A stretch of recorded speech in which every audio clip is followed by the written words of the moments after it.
Hello guys, मेरा नाम है रौनक कुमार और इसी के साथ आज हम एक न्यू चैप्टर मतलब आप बोल सकते हो कि आर्टिफिशियल इंटेलिजेंस का एआई का, जो आज की डेट में बहुत ही ज़्यादा आगे पहुंच चुका है।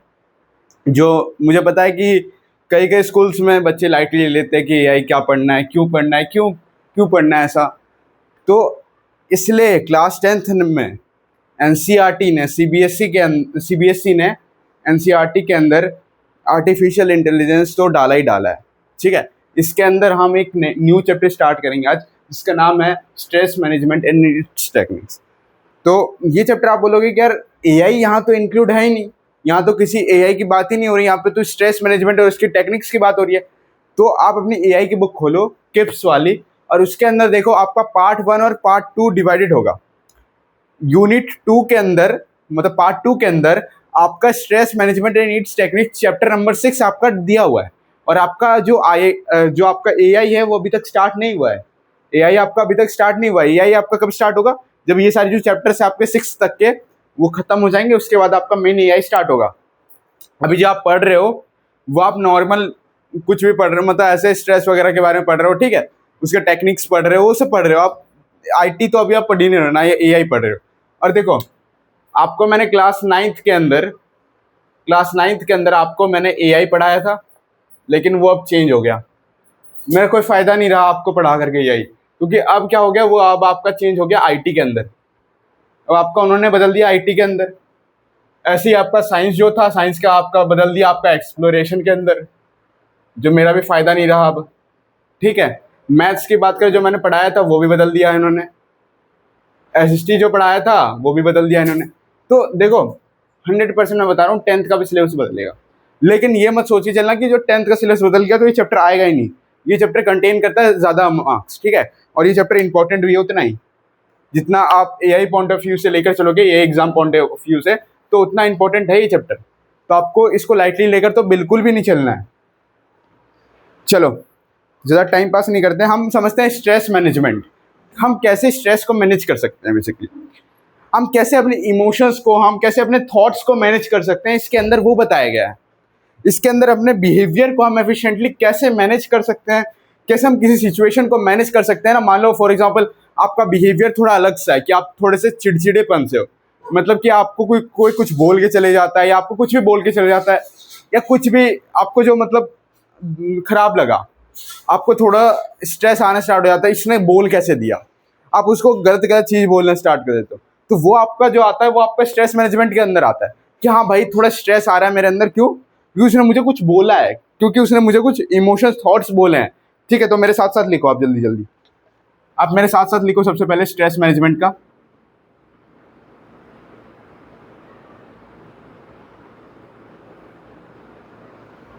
Managing one's emotion.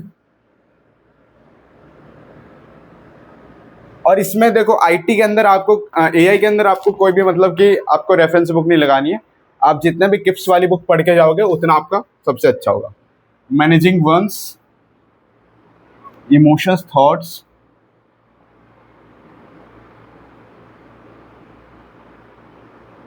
And behaviour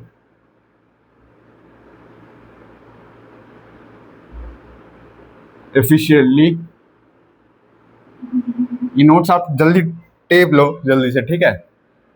in any situation is called self control. मैंने आपको बताया ना, आपको मैंने जो बताया वो आपके इस डेफिनेशन के अंदर है, ठीक है। सेल्फ कंट्रोल, और हम इसको बोलते हैं मैनेजमेंट। इसके टाइप्स भी पढ़ेंगे अभी, आप टेंशन ना लो, ठीक है। देखो, समझा देता हूँ, इतना पहले समझा देता हूँ, क्योंकि हमने बोला था, इन्होंने बोला था, क्या बोला था इन्होंने, स्ट्रेस मैनेजमेंट के बारे में। स्ट्रेस मैनेजमेंट का मतलब होता है जहाँ पे हम अपने इमोशंस को, अपने थॉट्स को, अपने विजन्स को, हम बिहेवियर्स को अपने मैनेज कर सकते हैं ना। One emotions, thoughts and behaviours efficiently, एक किसी भी सिचुएशन के टाइम पे हम सेल्फ कंट्रोल हो सकते हैं, खुद से हम कंट्रोल कर सकते हैं ना किसी चीज़ को, और मैनेज कर सकते हैं। वो हमारा एक टाइप का स्ट्रेस मैनेजमेंट के अंदर आता है। कि यार कितनी भी कोई भी परेशानी हो, कितनी भी कुछ भी हो, या कितना भी कोई भी टेंशन हो या कुछ भी हो, हम अगर मैनेज कर ले रहे हैं, या हम उसको सहन कर ले रहे हैं कि हाँ यार हम आगे जा करके और अच्छा कर लेंगे, ये नहीं कि टेंशन लेकर बैठ गए कि यार पेपर खराब गया, पेपर खराब गया, पेपर खराब गया, तो पता है उनको कि हाँ यहाँ पे नंबर कटा है, तो हम आगे जाके और इम्प्रूव कर सकते हैं, ठीक है। तो क्यों कर सकते हैं, क्योंकि भाई स्ट्रेस जब वो लेकर के बैठेंगे तब उसका तो है नहीं ना।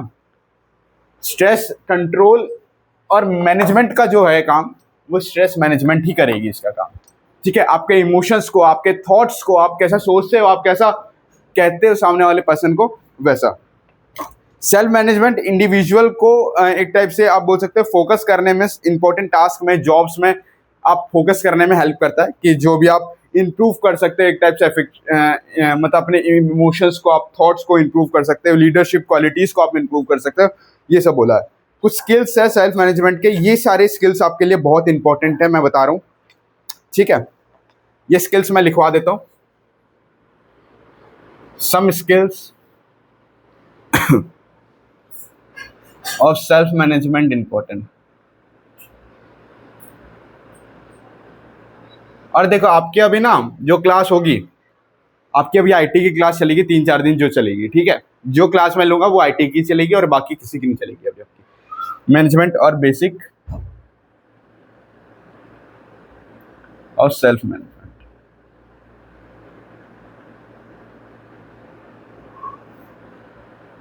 कुछ स्किल्स की बात की गई है, टोटल 4 स्किल्स की बात की गई है। हम पूरे 4 स्किल्स के डिटेल में बात करेंगे। इन्होंने डिटेल में बात नहीं की है, लेकिन हम डिटेल में बात करेंगे, ठीक है। पहला है self awareness,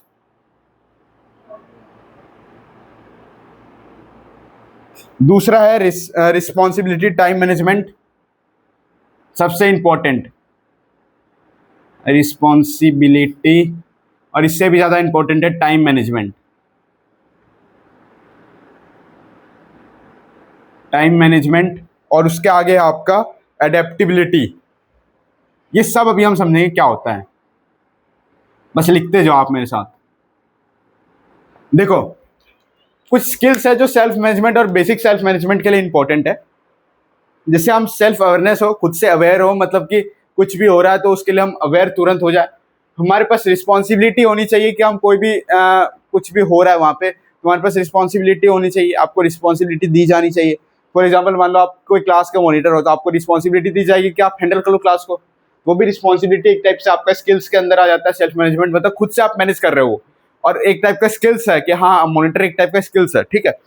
responsibility, time management सबसे इंपॉर्टेंट है। टाइम मैनेजमेंट कि हम कैसे टाइम को मैनेज कर पा रहे हैं, कैसे हम अपने काम को जैसे मैनेज करके हम करते हैं ना। फॉर एग्जांपल कोई सब्जेक्ट आपको पढ़ना है, ठीक है, तो मान लो आपने मैथ्स को 2 से 3 घंटे दिया, आईटी को 3 से 4 घंटे दिया, ठीक है। ऐसे बता रहा हूँ, वैसे 3 से 4 घंटे आईटी को मत देना, मैं बता रहा हूँ। आईटी को जो दोगे आप 1 घंटे से 2 घंटे के बीच का देना आईटी को, इतना काफ़ी है, इतना आईटी के लिए काफ़ी है। टाइम मैनेजमेंट बहुत ही ज़्यादा इंपॉर्टेंट है। एडेप्टिबिलिटी मतलब कि आप कितना अडेप्ट कर पा रहे हो, मतलब कि कितना आपके अंदर एक टाइप से सक्सेसफुल इन एडेप्टिबिलिटी है, ठीक है। किसी भी नए सिचुएशंस में आप कोई भी एक क्विक एक्शन कैसे ले पाते हो, डिसीजन कैसे ले पाते हो किसी भी राइट टाइम में, ठीक है। इसका लिखवाना है रिस्पॉन्सिबिलिटी, टाइम मैनेजमेंट, एडेप्टिबिलिटी का। चलो आगे देखते हैं। अब बात करेंगे हम कि यार स्ट्रेस क्या होता है, ठीक है। एक छूट गया था स्ट्रेसर। स्ट्रेसर देखो, स्ट्रेसर एक छूट गया था आपका, अभी स्ट्रेसर भी छूट गया था। देखो स्ट्रेसर का मतलब होता है कि आपको कितना स्ट्रेस है किसी भी काम को लेकर के, किसी भी चीज़ को लेकर के। एग्जाम होता है, एग्जाम के टाइम पे आपको स्ट्रेस होता है कि यार इतना पढ़ना है, इतना करना है, ठीक है। और जो बच्चा मतलब पूरे साल से पढ़ता हुआ आ रहा है, उसको लास्ट एंड पे क्या करना है, बस क्विक रिविजन करना है, बस हो जाएगा, ठीक है। वन शॉट देखना है, हो जाएगा। जो आजकल के बच्चे देखते हैं ना, बोर्ड से पहले रात रात भर वन शॉट देख देख रहते हैं कि कहीं बोर्ड एग्जाम फोड़ दें। और सच में होता है भाई, मतलब कई सारे है प्लेटफॉर्म है जहाँ पे बता देते हैं कि हाँ आपके ये क्वेश्चन आएंगे अब, और सीबीएसई उठा के भी वही दे देती है। तो स्ट्रेसर भी होता है, ठीक है। एडेप्टिबिलिटी भी होती है। अब हम टाइप्स समझेंगे।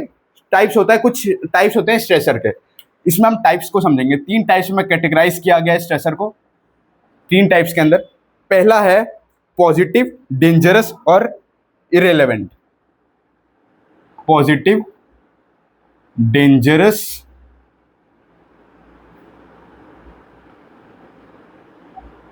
अभी सबके उस बारे में समझेंगे। देखो क्या बोला है, पॉजिटिव स्ट्रेसर क्या होता है, जहां पे आप has a positive stressor, for example आपको पॉजिटिव स्ट्रेस है कि आपको होमवर्क करना है, स्ट्रेस ऑफ होमवर्क आप बोल सकते हैं पॉजिटिव स्ट्रेसर है, स्ट्रेस ऑफ होमवर्क, ठीक है, आपको होमवर्क करना है उसका स्ट्रेस आपको, ठीक है। डेंजरस स्ट्रेसर कैसे आप बोल सकते हो कि फॉर एग्जांपल आपको हाई हाई डेविएशंस वगैरह करने हैं, ठीक है, ये आपके जो है आपका डेंजरस में आ जाता है। इररिलेवेंट क्या बोल सकते हो, इररिलेवेंट हम स्कोल्डिंग फ्रॉम पेरेंट्स, मतलब आप पेरेंट्स वगैरह से डरते हो या कुछ भी है तो वो आपका इररिलेवेंट है, ठीक है। स्कोल्डिंग फ्रॉम पेरेंट्स मतलब आप जैसे देखो आपने कुछ गलती की, ठीक है, आपने कुछ गलती की, आपने उस गलती को किया, आपने अपने पेरेंट्स को बताने से पहले आपके दिमाग में स्ट्रेस है कि यार मान लो मेरे पेरेंट्स ने गुस्सा किया, मेरे पेरेंट्स ने कुछ कहा तो क्या होगा, तो एक टाइप से आपका स्ट्रेस आपका इररिलेवेंट स्ट्रेस है ये आपका, ठीक है। डेंजरस स्ट्रेस आपका जहां पे ज्यादा डेविएशन वाले स्ट्रेस आ जाते हैं, डेंजरस स्ट्रेस आ सकते हैं, ठीक है। पॉजिटिव जहां पे आपका फॉर एग्जांपल पॉजिटिव स्ट्रेस आता है, आपको बता दो पॉजिटिव स्ट्रेस मतलब आप जिसका स्ट्रेस आपको है लेकिन वो स्ट्रेस आपको जाकर के फायदा दिलवाएगी, वो तो पॉजिटिव स्ट्रेस ना। आप अगर आज होमवर्क करोगे तो आप आगे जाकर के आपको वो जो होमवर्क आपने किया वो आपके दिमाग में रहेगा कि हाँ भाई ये हमने पढ़ा था, ये हमने होमवर्क किया था तो हमारे दिमाग में बैठा है, तो वो भी क्या है, वो पॉजिटिव स्ट्रेसर है। डेंजरस, ये 3 स्ट्रेसर के टाइप्स आपको पूछ देंगे। देखो मैं कुछ नहीं कह रहा ना कोई कुछ कह रहा है, आपको मैं सजेस्ट करूंगा कि आपका जो एआई है वो बहुत छोटा है, तो आपको पूरे 5 जो सेल्फ मैनेजमेंट बेसिक स्किल्स है, पूरे 5 सेल्फ मैनेजमेंट बेसिक स्किल्स याद होने चाहिए। अगर वो याद नहीं है तो जल्दी जाकर के याद कर लेना, कोई प्रॉब्लम नहीं है, बहुत छोटा छोटा एक्सरसाइज है, ठीक है। एक है आपका यू स्ट्रेस करके अभी एक नया है, ठीक है, समझते हैं अब यू स्ट्रेस क्या होता है, ठीक है। यू स्ट्रेस अलग है, ये नहीं पता दिया है एनसीईआरटी में या नहीं, क्योंकि मैंने एक्स्ट्रा भी लिख रखा है। यहाँ पे बेनिफिशियल है जो इंडिविजुअल्स प्रोवाइड करते हैं अपनी मतलब एनर्जी को और मोटिवेशन को, जो प्रोवाइड करते हैं एनर्जी और मोटिवेशन को, ठीक है, एनर्जी और मोटिवेशंस को जो ऐसे प्रोवाइड करे, आप बोल सकते हो कि जो स्ट्रेस आपका बेनिफिशियल हो, आपका बेनिफिट करे, ठीक है, आपका बेनिफिट करे। देखो कौन सा बेनिफिट करेगा, आप मान लो आप सुबह सुबह एक्सरसाइज कर रहे हो, आपका उसके अंदर एनर्जी लग रहा है, आपको मोटिवेशन आ रहा है कि भाई एक्सरसाइज कर रहे हैं हम और दूसरे दिन और अच्छे से इंप्रूव कर सकते हैं, तो आपका उसके कारण क्या हो रहा है, आपका एक टाइप से एनर्जी भी लग रहा है, आपका मोटिवेशन भी आ रहा है, आपका बेनिफिट भी हो रहा है कि आपकी बॉडी बन रही है, आपको एनर्जी भी आ रहा है कि हाँ कोई देखो आप कोई भी फिजिकल वर्क करते हो तो आपको एनर्जी आता है ना, यार हाँ करना है, सुबह सुबह आप कुछ करते हो तो एनर्जी आता है, करना है भाई, सुबह ज्यादा एनर्जी होता है हमारे पास, मोटिवेशन आता है कि हाँ भाई हम कर सकते हैं, हम क्यों नहीं कर सकते। बेनिफिट, हमारे पास बेनिफिट भी बहुत सारे हो सकता है कि हम आगे जाकर के कोई कॉम्पिटिटिव एग्जाम है जहाँ पे आपका फिजिकल आएगा तो उसके लिए हम एलिजिबल हो सकते हैं, तो ये भी बेनिफिट हो सकता है। तो ये एक टाइप से यू स्ट्रेस इसको हम बोलते हैं, जिसके अंदर आपका एनर्जी, मोटिवेशन और बेनिफिट इंक्लूड हो, ठीक है। ये आपको मैंने पूरा एक्सप्लेन करके नहीं दिया हुआ है, कहीं नहीं दिया ना एनसीईआरटी के मतलब किप्स की बुक में दिया है, ना ही आपका उसके अंदर दिया है, नोट्स के अंदर दिया है, मैंने आपको खुद से वैसे बता दिया है, ठीक है। आपका बस एनर्जी, मोटिवेशन और बेनिफिट दिया हुआ है, ठीक है। सबसे पहले इसका स्क्रीनशॉट ले लो आप,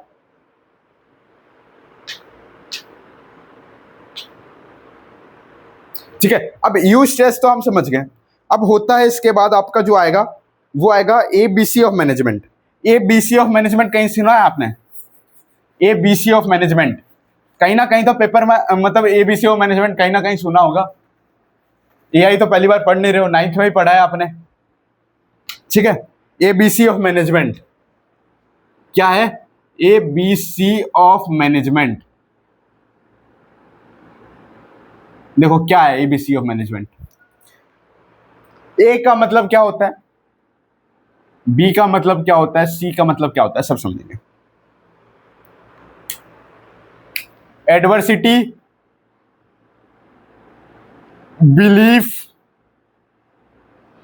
और आपका एक होता है कॉन्सिक्वेंसेस। चलो देखते हैं इसका मतलब क्या बोल रहा है। इसका मतलब होता है स्ट्रेसफुलनेस, ठीक है। और आपका नीचे है कि रिस्पॉन्स टू इवेंट, अभी सबका समझाऊंगा, आप लिखते जाओ पहले। ठीक है, लिखते जाओ आप, सभी का समझाऊंगा अभी मैं।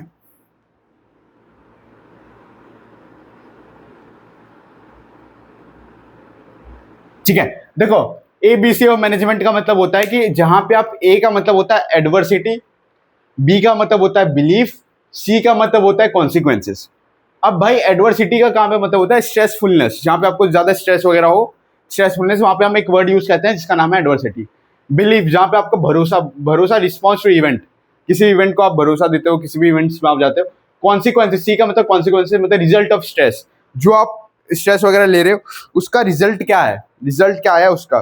ठीक है, हम देखो मेन टॉपिक आ गया आपका 3 steps to manage stress, 3 steps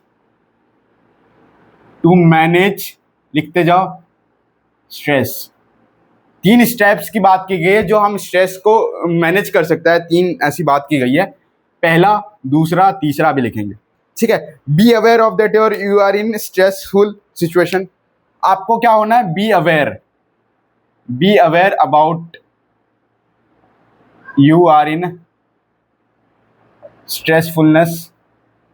आपको पूरा एक टाइप से अवेयर रहना कि आप मतलब स्ट्रेसफुलनेस में तो नहीं जा रहे, थोड़ा स्ट्रेस तो नहीं हो रहा है। आपको स्ट्रेसर आइडेंटिफाई करना है कि कैसा टाइप का स्ट्रेसर है, आइडेंटिफाई द स्ट्रेसर। ठीक, स्ट्रेसर क्या, आपको कैसा टाइप का स्ट्रेस है, आपको पढ़ाई से रिलेटेड स्ट्रेस है, आपको होमवर्क से रिलेटेड स्ट्रेस है, ठीक है, या आपको कोई भी स्ट्रेस हो सकता है। ठीक है, अलग अलग स्ट्रेस हो सकता है। कॉन्सिक्वेंसेस का मतलब होता है, कॉन्सिक्वेंसेस स्ट्रेस का मतलब होता है जहां पे आपको, कॉन्सिक्वेंसेस का स्ट्रेस का मतलब होता है जहां पे आपको रिजल्ट वगैरह का टेंशन होता है। ये हर जगह होता है, ये हर बच्चों को टेंशन होता है रिजल्ट का, कि रिजल्ट में क्या आएगा, रिजल्ट में क्या आएगा, रिजल्ट क्या होगा हमारा। तो वो जो रिजल्ट होता है ना, उसका जो टेंशन होता है उसको हम बोलते हैं कॉन्सिक्वेंसेस। और जो कॉन्सिक्वेंसेस होता है वो हर बार मतलब कि जब पीटीएम होता है या कुछ भी होता है ना, जब रिजल्ट आना स्टार्ट होता है उस दिन होता है कॉन्सिक्वेंसेस का।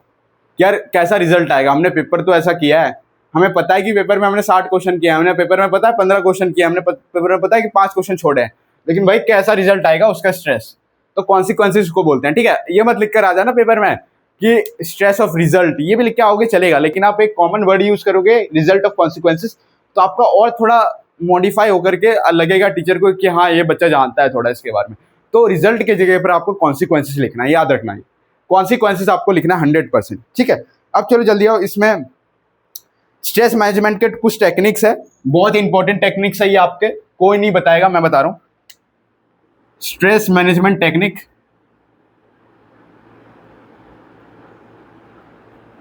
बहुत ही ज्यादा इंपॉर्टेंट टॉपिक है ये, बहुत ही ज्यादा। मैं आपको बताता हूँ, ये आपके डेली लाइफ रिलेटेड से लिंक्ड है। इसमें टोटल आपके 8 टॉपिक है, 4, 5, 6, 7 और एक 8 इधर लिख देता हूँ। ठीक है, देखो स्ट्रेस मैनेजमेंट टेक्निक्स के अंदर आपका आता है टाइम मैनेजमेंट। ठीक है, आपको टाइम कैसे मैनेज करना है। आप देखो कई बच्चों को होता है कि यार सुबह से स्कूल है, स्कूल से आए फिर ट्यूशन गए, फिर ट्यूशन से आए, ट्यूशन का होमवर्क किया, स्कूल का होमवर्क किया। भाई अब टाइम को कैसे मैनेज करें कि हमको फिजिकल एजुकेशन, फिजिकल के लिए कैसे हम फिजिकली हम प्रिपेयर होने के लिए कैसे टाइम को मैनेज करें, हमको फिजिकल प्रिपेयर होना है तो उसके लिए टाइम मैनेजमेंट इंपॉर्टेंट होता है। ठीक है, फिजिकल एक्सटेंशन के लिए फिजिकल एक्सरसाइज इन्होंने ऐसी दे रखा है। ठीक है, एक्सरसाइज टाइम मैनेजमेंट के अंदर ही है, फिजिकल एक्सरसाइज। योगा वगैरह आप कैसे कर सकते हो, मेडिटेशन कैसे कर सकते हो, योगा हो गया, मेडिटेशन हो गया, ये आपका सबसे ज्यादा किसके अंदर आ जाएगा, एक्सरसाइज के अंदर ही आ जाएगा। मेडिटेशन हो गया, vocation of friends and families हो गया, vocation with friends his family. ठीक है, टेकिंग नेचर वॉक, स्लीप, सबका मतलब बताऊंगा, टेकिंग नेचर वॉक, स्लीप। ठीक है, एकेडमिक प्लानर, सबका मतलब भी बताऊंगा, आप टेंशन मत लो, लिखते जाओ बस। क्योंकि नोट्स जितना बनाओगे ना, एआई में आपको चैप्टर नहीं पढ़ना है, नोट्स पढ़ना है बस। देखो स्ट्रेस मैनेजमेंट के कुछ टेक्निक्स है, आप कैसे कैसे मैनेज कर सकते हो स्ट्रेस को, ठीक है। आपको अगर स्ट्रेस है तो आप टाइम को मैनेज करो पहले तो, कि आप कैसे टाइम को मैनेज कर लोगे। Time management is a first theme, ठीक है, कि आप कैसे 8 घंटे का स्कूल कर रहे हो, 3 घंटे का ट्यूशन कर रहे हो, बाकी आप कैसे सेल्फ स्टडी के लिए निकाल रहे हो। तो time management first thing. Physical exercise आपका मेन है आपका, ये तो होना ही होना चाहिए। देखो, पढ़ो या ना पढ़ो, फिजिकल एक्सरसाइज इंपॉर्टेंट है, ठीक है। साइकिलिंग कर लो, थोड़ा घूम लो, ठीक है। Yoga is an stress management technique. आप जब भी आपको कोई टेंशन वगैरह होता है, आप तुरंत कुछ योगा करना स्टार्ट करो। आपके मन में अगर गुस्सा है तो आप योगा करना स्टार्ट करो, आपका थोड़ा मन हल्का होता है। मेडिटेशन भी आपका यही करता है अगर गुस्सा वगैरह है तो।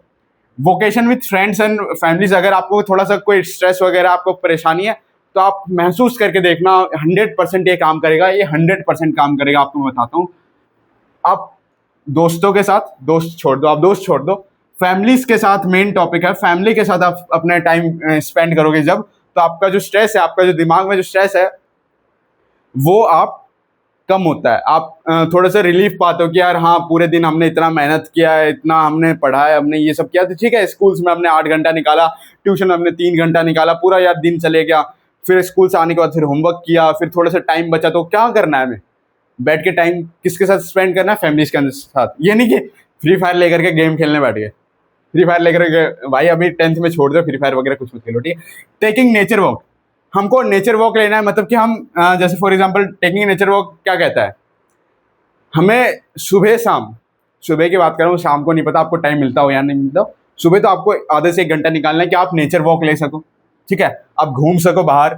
स्लीप आपको अच्छी होनी चाहिए, 8 से 9 घंटे की स्लीप होनी चाहिए मैक्स। देखो 8 घंटे की बोलते हैं, लेकिन 8 घंटे में जिसका नहीं होता वो 9 घंटे की लेता है, ठीक है, मेरे जैसा, ठीक है। एकेडमिक प्लानर होना चाहिए कि आपको कितना क्या पढ़ना है, कैसे क्या करना है, आपको कैसे अपने टाइम को मैनेज करना है। फॉर एग्जाम्पल, आपको एकेडमिक प्लानर का मतलब हो सकता है कि फॉर एग्जाम्पल जैसे 1 मंथ है, 1 महीने की बात कर रहा हूँ मैं।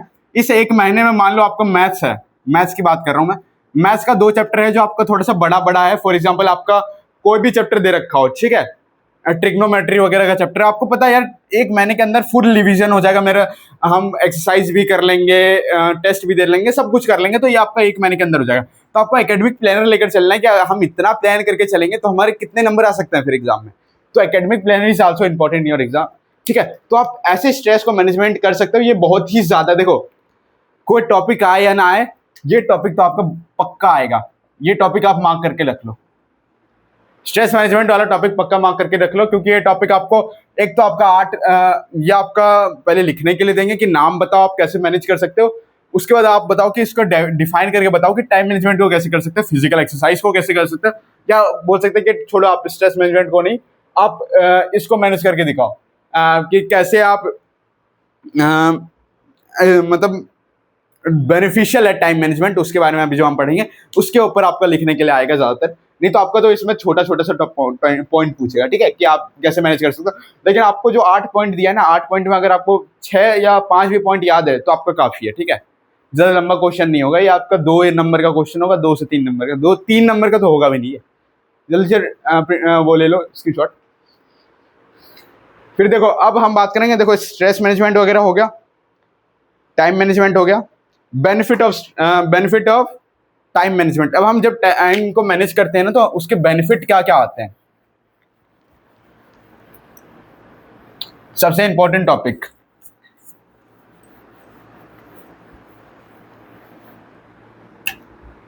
Benefit of time management.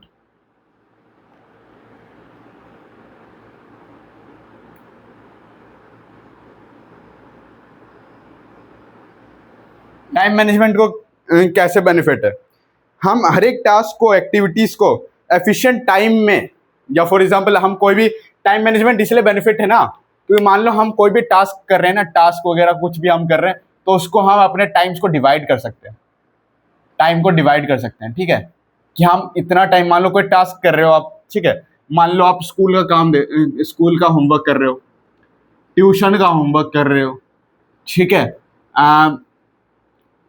For example आप अपना सेल्फ स्टडी कर रहे हो, तो आप इसके अंदर कितना टाइम आप स्पेंड कर पाओगे, कितने कितने, ठीक है। मान लो आपके पास 3 घंटा टाइम है, ठीक है, आपका स्कूल ट्यूशन खत्म करने के बाद आपका बस मात्र 3 घंटा, आप चाहते हो कि मैं पढूं 3 घंटा बस, ठीक है, तो 3 घंटा आप चाहते हो तो आप अपना स्कूल का होमवर्क आधे मतलब अपने हिसाब से डिवाइड कर सकते हो, ठीक है। स्कूल का होमवर्क आधे घंटे का काम होता है, ठीक है। ट्यूशन का होमवर्क भी आपका मान के चलो तो आप अगर 2 सब्जेक्ट पढ़ते हैं तो आपका तो मैक्सिमम टू मैक्सिमम हो सकता है आपका 2 घंटे तक का काम, ठीक है। ये जो सेल्फ स्टडी है, या आपका हो सकता है कि ये जो ट्यूशन का काम है वो आपका आधे घंटे का हो, सेल्फ स्टडी आपका हो, ठीक है, 2 घंटे का, ठीक है। सेल्फ स्टडी आपको मेन है, self study is important. Tuition homework जैसे आप हाफ एन आवर में कंप्लीट करते हो, तो आप कैसे टास्क मतलब टाइम को कैसे आप डिवाइड करके चल सकते हो ना, वो सबसे ज़्यादा इंपॉर्टेंट है, बेनिफिट है टाइम मैनेजमेंट के लिए, ठीक है। ये हमारे स्ट्रेस को रिड्यूस करने में हमें फ्री टाइम देता है पर्सनल एक्टिविटीज़ को करने के लिए, ठीक है। एक्टिविटीज़ को, फिजिकल एक्सरसाइज ये हमारे प्रॉपर फंक्शनिंग के लिए, अपने जो ऑर्गन सिस्टम्स है, ठीक है, उनको प्रॉपर फंक्शन करने के लिए योगा मेडिटेशन वगैरह करना है। योगा एक टाइप से हमारा क्या करता है, development of growth of terms of हमारे इमोशंस को कंट्रोल करता है कि हम कहाँ पे गुस्सा होना है, कहाँ पे गुस्सा नहीं होना है, वो सब पे डिपेंड करता है। कि ऐसा नहीं कि हर जगह गुस्सा हो गए, ठीक है, होता है ना कि कई कई को गुस्सा हो जाते हैं, तुरंत गुस्सा हो जाते हैं, तो अगर ऐसा है तो योगा करो भाई, yoga is the best way. Meditation भी सबसे अच्छा है कि अगर मान लो आपको गुस्सा आ रहा है तो आप मेडिटेशन कर लो, शांति से थोड़ी देर बैठ जाओ, ठीक है, कोई कुछ नहीं बात करना है। Vacation with friends and family, ये आपका मैंने देता। हेल्दी डाइट सबसे इंपॉर्टेंट है, हेल्दी डाइट। आज की डेट में मुझे पता है हेल्दी डाइट कोई नहीं खाता है, कहने में है बस, लेकिन खाते हैं, ठीक है। क्या खाते हैं हेल्दी डाइट में पता है? बच्चे क्या खाते हैं ज़्यादातर, मोमोज हो गया, पिज़्ज़ा हो गया, वो सब खाते हैं। लेकिन हेल्दी डाइट जो होता है, एक टाइप से आप हेल्दी डाइट को आप एक टाइप से बोल सकते हो बैलेंस डाइट, बैलेंस करके जो डाइट चल जाओ, ठीक है। सुबह आपको हेल्दी डाइट खाना चाहिए, थोड़ा थोड़ा खाना चाहिए, सुबह तो कम खाना चाहिए, दिन में आप खाना खाओ कोई प्रॉब्लम नहीं है, रात में आपको कम खाना चाहिए, ठीक है। तो आप कैसे बैलेंस करके चलोगे हेल्दी डाइट्स को, उसके बारे में बताया गया था। टेकिंग नेचर वॉक, आपको मैंने बता दिया कैसे आप नेचर में मतलब थोड़ा सा कैसे टाइम दे सकते हो, बिजी शेड्यूल है अगर आपका तो आप नेचर में कैसे टाइम दे सकते हो। Sleep is the main important thing, ठीक है। फॉर्मेशनल इंटेलिजेंस ये आपका आया, तो ये एक एबिलिटी है जहाँ पे हम इमोशंस को और खुद को कंट्रोल कर सकते हैं, और किसी भी सिचुएशंस में ये 3 टाइप से इंक्लूड है। इमोशनल अवेयरनेस, हार्नेसिंग अवेयरनेस, ये अवेयरनेस के बारे में पूछेंगे, ठीक है।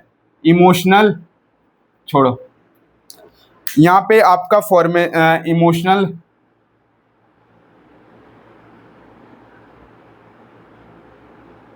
ठीक है, हार्नेसिंग,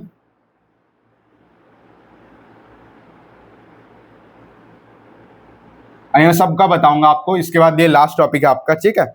फिर है managing emotion,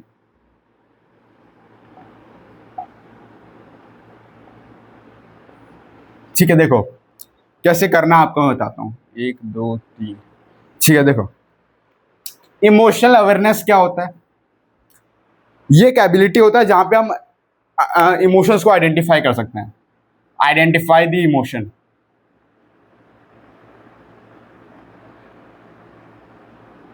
ability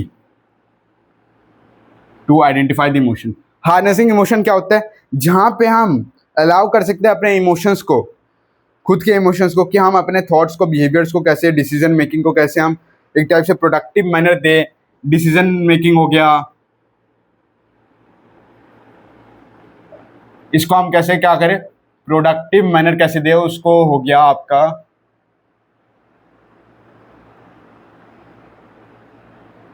harnessing emotion, ठीक है। मैनेजिंग इमोशन क्या है, जहां पे हम स्टेप्स है एक टाइप से कि हम कैसे इमोशंस को मैनेज कर सकते हैं। ये आपके 3 टाइप्स में डिवाइडेड है। Understanding the emotion, practice understanding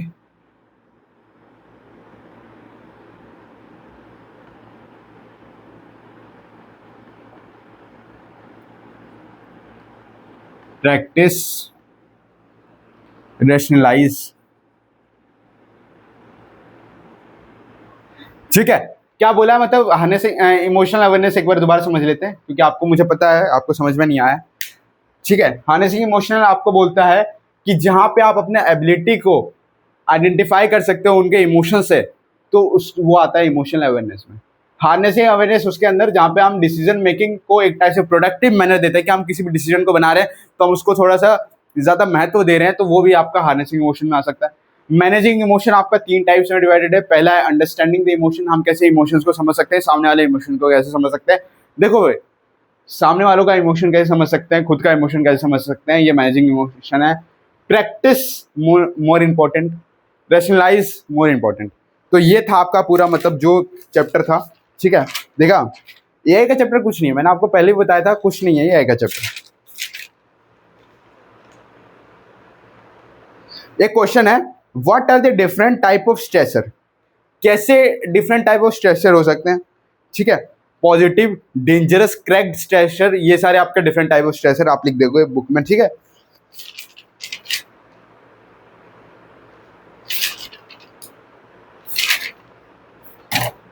यही था मतलब पूरा आपका जो स्ट्रेस मैनेजमेंट एंड और इस टेक्निक्स का जो चैप्टर था, यही था। देखो मैंने आपको, आप कोई बोलेगा कि यार यूनिट 1 क्यों नहीं करवाया, यूनिट 2 करवा दिया डायरेक्ट। यूनिट 1 आपका बेसिक है, यूनिट 2 में थोड़ा समझाने का है, ये थोड़ा ज़्यादा कॉन्सेप्चुअल बेस्ड है चैप्टर। जो हम करेंगे वो है ability to work independently. Next chapter होगा कि हम कैसे किसी भी, अब हमारे अंदर एबिलिटी आ रहा है कि हम कोई भी काम खुद से कर सकते हैं, किसी के ऊपर डिपेंड नहीं रहना है, हमें खुद से करना है। एबिलिटी टू वर्क इंडिपेंडेंटली, वो चैप्टर हम करेंगे, चैप्टर नंबर 7 लिख लो आप अभी, एबिलिटी।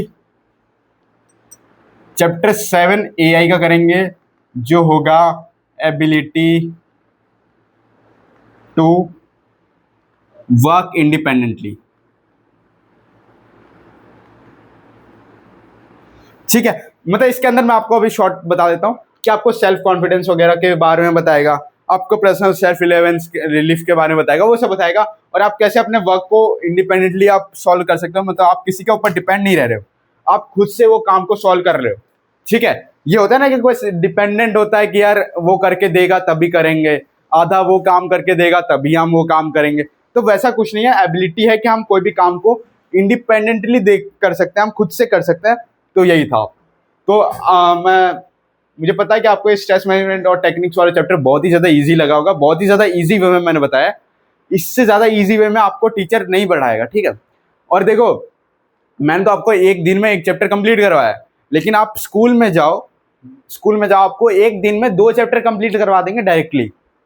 एक दिन में 2 चैप्टर आपको डायरेक्टली कंप्लीट करवा देंगे। आपको आज स्ट्रेस मैनेजमेंट और रिस्क टेक्निक करवाया, आज ही आपको एबिलिटी टू वर्क इंडिपेंडेंटली करवा देंगे। मैंने आपको अलग अलग चैप्टर्स के देना चाहता हूँ, ठीक है, इसलिए मैंने आपको पहले स्ट्रेस मैनेजमेंट कराया।